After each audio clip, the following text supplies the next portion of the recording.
saya mau bawa brand daerah ke Jakarta. Itu betulnya visi pertamanya terlebih dahulu, Mbak. Tapi melalui jalur apa? Melalui jalur Cloud Kitchen, Mbak. Seperti itu.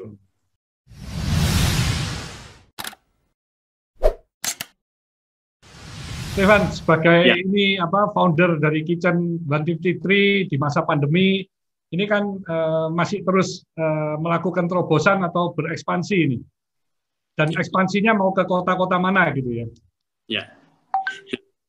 Jadi gini Pak, jadi dalam satu arti untuk 153 ini kan memang visi dari saya adalah membawa brand-brand yang selama ini belum banyak melakukan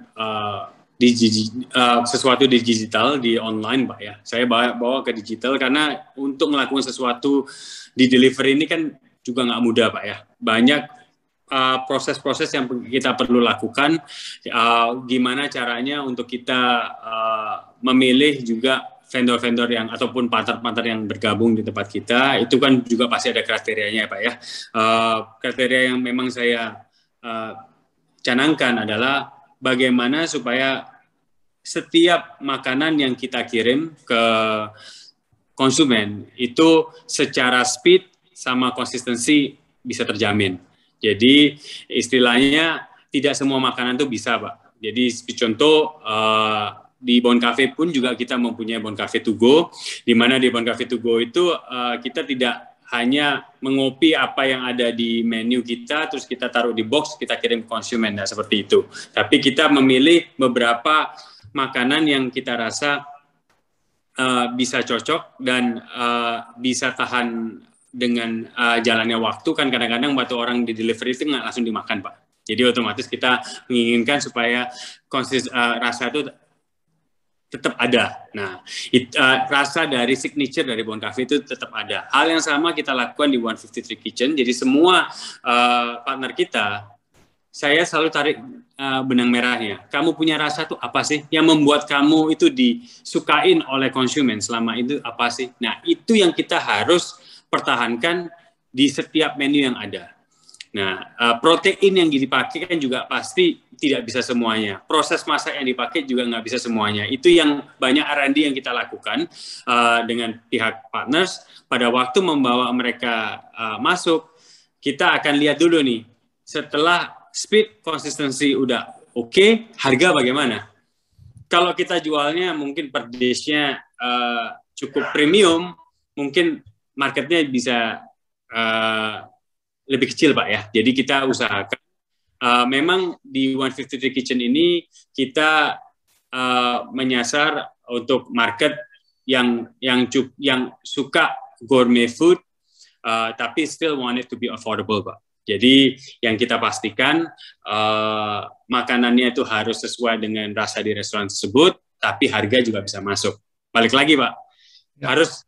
harus di bawahnya nggak boleh merah kan gitu. Itu yang sulit itu ya.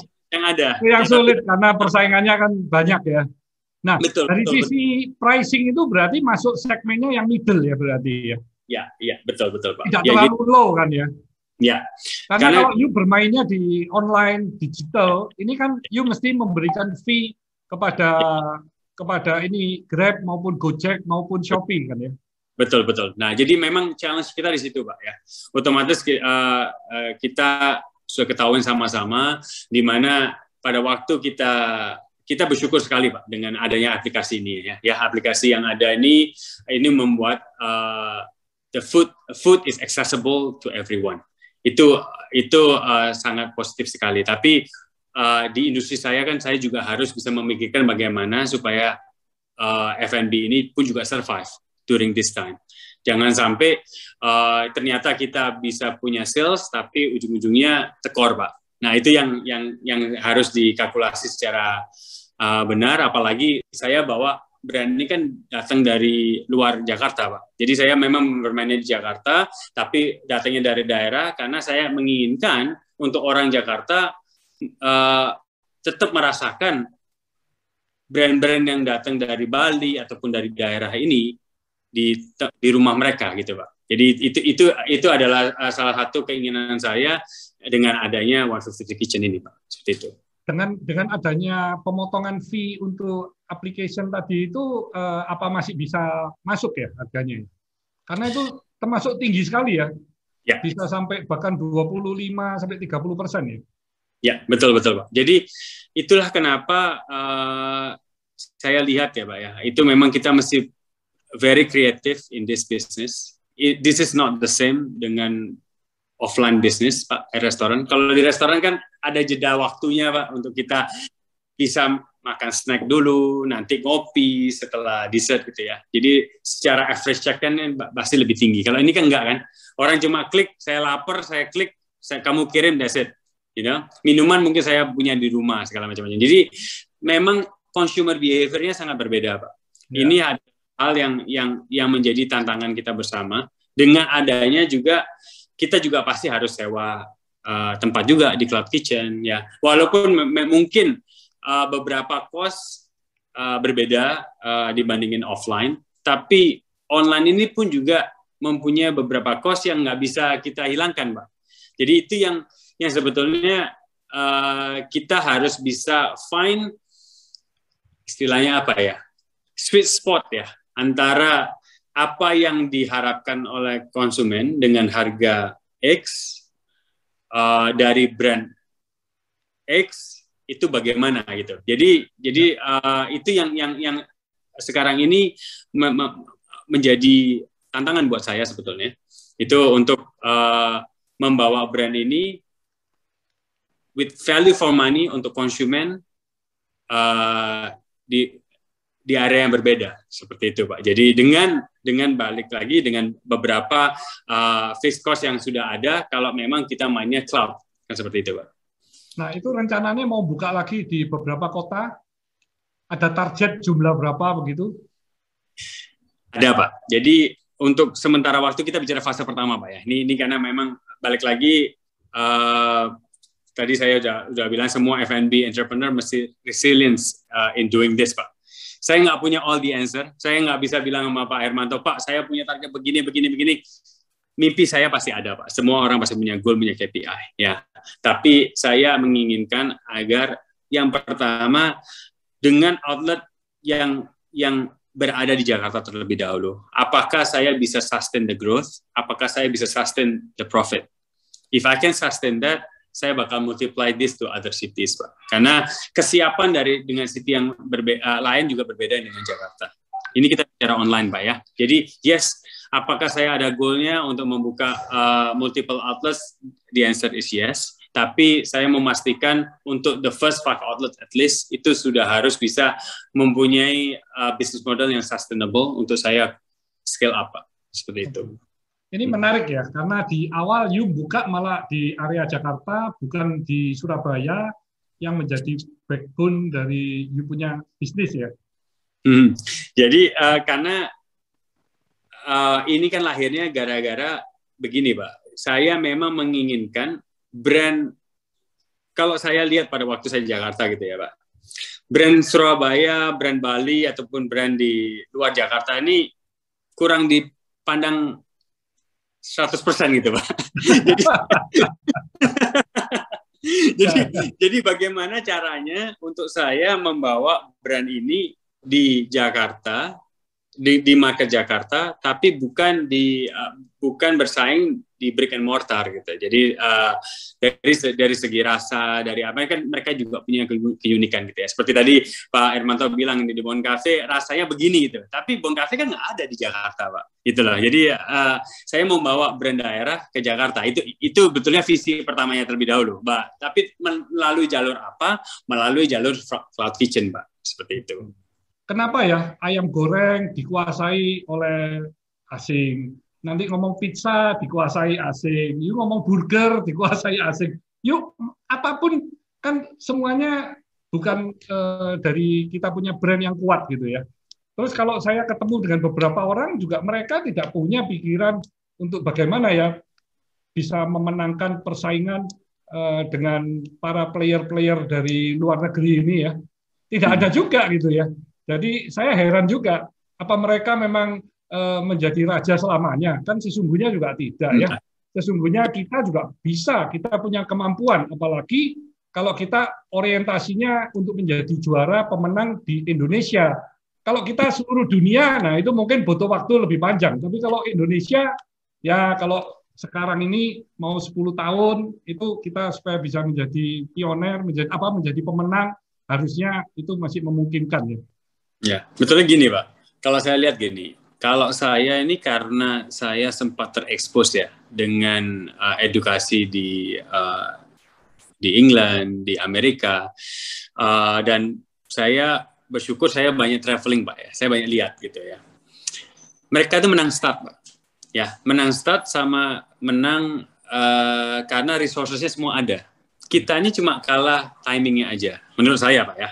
Tapi sekarang ini kan dunia udah berubah Pak. Dengan adanya online seperti ini kita bisa belajar dari seluruh belahan dunia kita bisa rasakan. Cuma memang yang disayangkan sementara ini kita nggak bisa banyak traveling karena nyoba itu penting Pak. Jadi kalau misalnya saya traveling sama keluarga itu, misalnya contoh nih sebelum saya bikin Le Cafe Gourmand yang di Surabaya Pak, itu saya ke Paris Pak. Ke 20 patisserie shop saya cobain semua. Croissant yang terbaik itu gimana sih? Es krim yang terbaik itu gimana sih? Sampai lidah saya udah kenal nih. Rasanya mesti begini. Nah, sekarang pertanyaannya, bagaimana kita bisa bawa ini ke Indonesia kan? Otomatis bahan bisa beda. Ya kan? Kalau kita semua pakai bahan impor, pasti harganya nggak masuk. Nah, segala macam-macam itu perlu dihitung. Jadi apa yang saya lakukan sebetulnya, Pak? Saya dulu melalui jalur Bon Cafe ataupun melalui jalur keluarga saya mempunyai kebebasan untuk cari konsultan di luar, Pak. Saya cari konsultan terbaik dari yang bisa bikin es krim. Saya cari konsultan yang terbaik untuk yang mengerti, misalnya gimana sih kalau kita melihat ada brand seperti maaf ya kalau saya mention brand ya, mesti Marriott Bonvoy gitu ya. Wah, kok jago ya. Dulu kan SPG itu ya. Kok jago banget ya cara bikinnya. Saya kadang-kadang telusurin tuh, siapa yang bantu mereka. Nah, saya hire konsultannya, Pak.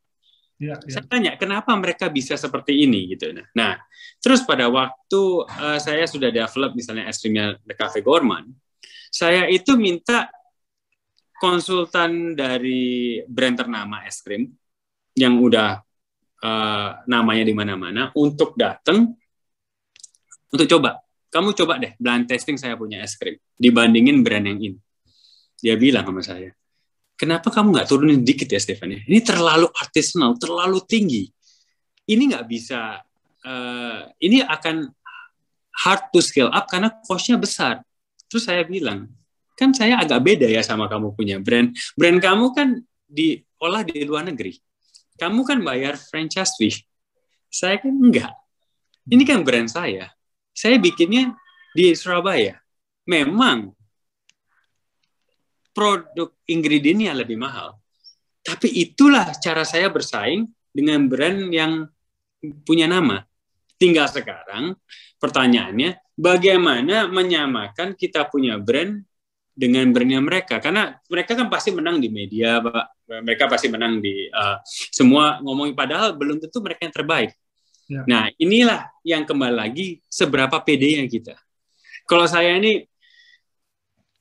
bukan gimana, saya selalu ngajarin ke tim saya, kamu mesti coba banyak supaya kamu tahu bahwa produk kita itu nggak kalah dong sama mereka.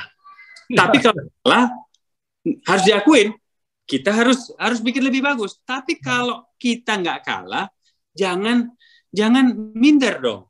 Kita harus bisa fight dan menyatakan produk kita itu bagus. Nah, menurut saya itu aja sih, Pak. Jadi kita ini cuma kalah timing, bisa dibilang kalah koneksi lah sama mereka yang terlebih dahulu gitu ya. Tapi bukan berarti lapangan itu tidak terbuka buat kita. Tinggal kita mau nggak mengarah ke sana. Sebetulnya seperti itu. Ya. Kadang kalah mindset-nya juga itu. Jadi mindset-nya itu sudah tidak ingin bersaingnya sama asing gitu. Karena kalau saing sama asing berat. Ya. Steven, saya tadi singgung, saya juga punya lahan di Setiabudi. Setiabudi itu di Simpang Siur. Ya. Setiabudi di Simpang Siur ya. Oke. Simpang Siur itu luas lahannya 8.000. Nggak tahu itu, Steven, kalau Ya, Bisa nggak itu dikembangkan ya? Ya. Jadi lahannya juga nganggur itu, sudah hampir 5 tahunan ya. Iya. Oke. Itu kalau belok kan di Sunset Road itu, kalau nggak salah Iya, kan iya, di iya. Sunset Road. Iya. Jadi sesungguhnya kalau ke airport ya dekat itu. Iya. Dulu saya pernah mau develop tim properti saya ngitung-ngitung ya untuk satu mall F&B tapi juga sebagai co-working space, terus di belakangnya dikasih rumah-rumah gitu ya. Tapi nggak masuk, hitungannya nggak masuk, hitungannya nggak keluar. Jadi memang akhirnya tidak diteruskan karena tidak masuk. Tapi F&B waktu itu juga bukan menambah revenue, tapi malah membebani. Jadi memang co-working space itu di Bali kan kecil-kecil tempatnya di beberapa tempat dan tidak bagus kan. Iya, betul. Itu kami mau buat co-working space-nya bagus, tapi ada facility. Terus mereka kalau mau stay juga di belakangnya kami buat perumahan-perumahan yang tidak besar untuk rumah-rumah milenial gitu. Iya. Betulnya gini Pak, kalau luasnya segitu ya Pak. Dulu tuh saya punya ide, cuma belum sempat jalan. Saya mau buka di Renon Pak. Itu sebelah dekat sama sekolah. Saya selalu nyasarnya gini. Saya memang nyasarnya student. Memang saya ngelihat haruslah ada co-working, co-living, sama F&B in one place Pak. Ya, kalau ini kita bicara sebelum pandemi Pak ya. Jadi otomatis kalau ini di Bali kan nggak ada ya Mas Ian ya. Nah, saya lihat tuh kan konsep seperti ini banyak di London, Mbak. Itu banyak sekali yang bagus seperti ini, yang kecil tapi milenial lah, bukan yang jelek, Pak ya. Maksudnya, I can actually share with you now the dana yang saya pernah bikin, Pak. Cuma sengaja waktu itu saya mau bikin yang investasinya murah, F&B-nya pakai kontaineran. Ini kita bicara student, Mbak ya. Ini market bawah ya, gitu ya. Tapi student ini kan generasi sekarang, generasi apa nih ya? Setelah milenial ini kan lebih it's all about them to be together, gitu loh. Jadi you nggak mungkin cuma bikin satu F&B sendiri. Itu F&B-nya mesti punya communal space kan, Pak. Nah, hal-hal demikian tuh saya udah dan saya seperti tadi Pak Darmanto bilang gitu. I mean like kalau kita bicara di area sana, itu kan bisa juga nyasar. Kan misalnya di MBG itu kan Mall Galeri Pak Tahir kan kebanyakan lokal itu, betul bukan turis yang datang kan. Nah, kalau kita bisa dapetin market lokal dan we create this kind, wah kalau di Bali sekarang di Dewi Sri itu angkringan tuh ramenya luar biasa. Sebetulnya apa sih mereka perlu tempat ngumpul, capek kan mereka Pak. Terus sosial media begini kan capek. Satu titik itu mereka perlu the place ya by the time PPKM ini udah berakhir, pandemi ini pasti berakhir menurut saya kan, otomatis itu momentumnya kan untuk kita satuin mereka di co-living, co-working, laundry. Nanti saya kirim dulu Pak. Oke. Thank you nih Stefan, ini sudah nyita waktunya sangat banyak sekali ini ya. Kita ngobrol nggak terasa ya. Ini saya masih ada lagi beberapa pertanyaan ya. Ini saya ingin tahu nih, you kan dari mulai berbisnis sampai sekarang kan boleh dikata sangat sukses ya. Jadi apa sih makna kesuksesan di mata Stefan ini? Sebetulnya kalau untuk saya Pak ya, sukses itu kalau kita bisa menyesuaikan Pak, apa yang menjadi panggilan kita dengan apa yang kita lakukan Pak. Ya, jadi seperti saya bilang, mungkin orang lihat kenapa ya Stefan dari CEO jadi konsultan, kok sekarang jadi startup gitu Pak. Kan kebalik biasanya gitu ya. Jadi untuk saya sih bukan prinsip, saya bersyukur Pak, saya ini lahir dari keluarga yang berkecukupan dan juga saya di sekolahan di luar, saya terekspos dengan banyak hal gitu ya. Tapi kan tidak semua orang merasakan hal yang sama gitu ya. Jadi saya merasa saya bisa bilang saya sukses kalau saya bisa memberikan apa yang menjadi pemberian berkat yang saya diberikan secara khusus ini, saya bisa berikan ke orang lain, Pak. Itu menurut saya sukses, Pak. Seperti itu. Oke, thank you, luar biasa sekali. Nah, satu pertanyaan lagi nih, apa ya tujuan hidup dari Stefan? Ya. tujuan hidup dari saya sebetulnya memberikan impact yang positif, Pak ya. Itu yang saya rasa dilakukan banyak oleh oma saya, Pak. Oma saya itu saya lihat seperti kado buat Surabaya gitu ya. Ya, jadi untuk saya bukan maksudnya gimana ya, Pak ya? Saya pernah sempat waktu awal-awal saya balik gitu, saya pernah ditanyain gitu ya, luar biasa ya. Bon Cafe ini seperti institusi untuk Surabaya segala macam. Saya bilang wow, saya nggak pernah realize itu sebelumnya gitu loh. Maksudnya namanya karena itu dari kecil udah punya, Pak ya. Kadang-kadang that's why generasi ketiga ini take it for granted gitu ya. Ya kita tahu dari kecilnya tahunya begini gitu ya. Tapi sebetulnya itu kan itu bisa terjadi. Itu gara-gara foundernya mempunyai hati untuk melayani, Pak. Hati untuk melayani kota ini gitu, kota Surabaya gitu ya. Dan saya kalau diizinkan, Pak, bisa mengikuti jejaknya oma sama opa gitu, saya mau, Pak. Saya bisa memberikan impact yang positif lah. Kalau bisa Indonesia, Pak, seperti itu. Itulah tujuan. Ya, kalau oma opa ini kan sudah meninggalkan legacy ya bagi kota Surabaya khususnya ya. Kalau ngomong stick ya selalu Bon Cafe gitu ya. Jadi ini nanti next challenge bagi ini ya, Stefan, bagaimana bisa meninggalkan legacy tentunya yang bisa menjadi tujuan hidup dari Stefan ya. Ya. Ini di kesempatan ini Stefan bisa ini kasih tolong pesan-pesan atau saran-saran ya kepada sobat sukses milenial yang ingin masuk ke dalam dunia F&B, apa aja itu persiapan-persiapan mungkin yang diperlukan ya. Jadi biasanya kan mereka muda-muda ini punya mimpi langsung jalan, tapi habis itu terkaget-kaget gitu. Oke. Jadi sebenarnya pesan saya untuk generasi yang mungkin lebih muda dari saya gitu Pak ya, lebih kepada seperti tadi keuletan itu perlu dijaga. Tidak ada sesuatu hasil yang didapatin tanpa kerja keras. Kita semua pasti punya tantangan.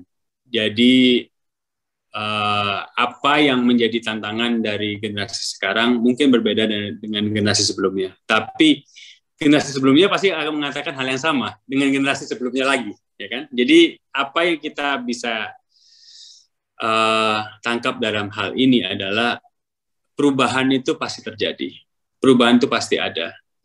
Tapi kalau kita mengerti kenapa kita ngelakuin sesuatu, kita semua pasti secara manusia pasti perlu dengan adanya bisnis kita menghasilkan uang gitu. Tapi uang bukan segalanya, bukan itu yang menjadi bukan itu yang menjadi tujuan utamanya gitu ya. Jadi tujuan utamanya harus bisa bagaimana mungkin saya secara pribadi itu yang saya inginkan, dan ini kalau bisa berlaku juga untuk kebanyakan orang, hal yang sama untuk kita impart the positivity ya dari talenta yang kita dapat, kita berikan ke orang lain, kita lakukan yang terbaik dari apa yang kita punya, dengan siapa kita dealing itu pun juga harus kita lakukan dengan kejujuran dan integritas, seperti itu, Pak. Luar biasa sekali ya. Jadi kalau ini saya summary-kan para sobat sukses ya, ini pesan-pesan dari Stefan ini saya suka sekali ya. Jadi bagaimana seseorang kalau ingin sukses itu jangan instan, tapi perlu kerja keras, kerja smart ya, dan perlu ulet serta memiliki karakter integritas itu tadi. Jadi selain integritas juga bagaimana sih kita ini memikirkan para pelanggan kita ya, gimana caranya supaya mereka itu bisa happy, mereka itu bisa senang dengan apa yang kita berikan. Otomatis uang itu nanti akan datang dengan sendirinya. Jadi jangan memikirkan uangnya dulu. Tadi Stefan kan sudah ngomong ya, kalau you cuma memikirkan uangnya dulu, nanti akan melakukan segala macam cara untuk mendapatkan uang tersebut. Nah, ini nggak bisa long term, ini biasanya short term ya, karena you akan melakukan segala macam cara-cara yang tidak benar. Jadi pikirkanlah bagaimana supaya para pelanggan itu happy, senang. Dia senang akan kembali, terus itu mode-to-mode-nya berjalan, ya otomatis itu uang juga akan datang dengan sendirinya. Dan itu sudah kejadian kan ya, yang sudah dialami oleh Bon Cafe Group, mulai dari awal buka sampai sekarang terus bisa bertumbuh dengan sehat dan luar biasa. Terima kasih, stay humble, stay positive, stay on fire. Thank you. Thank you.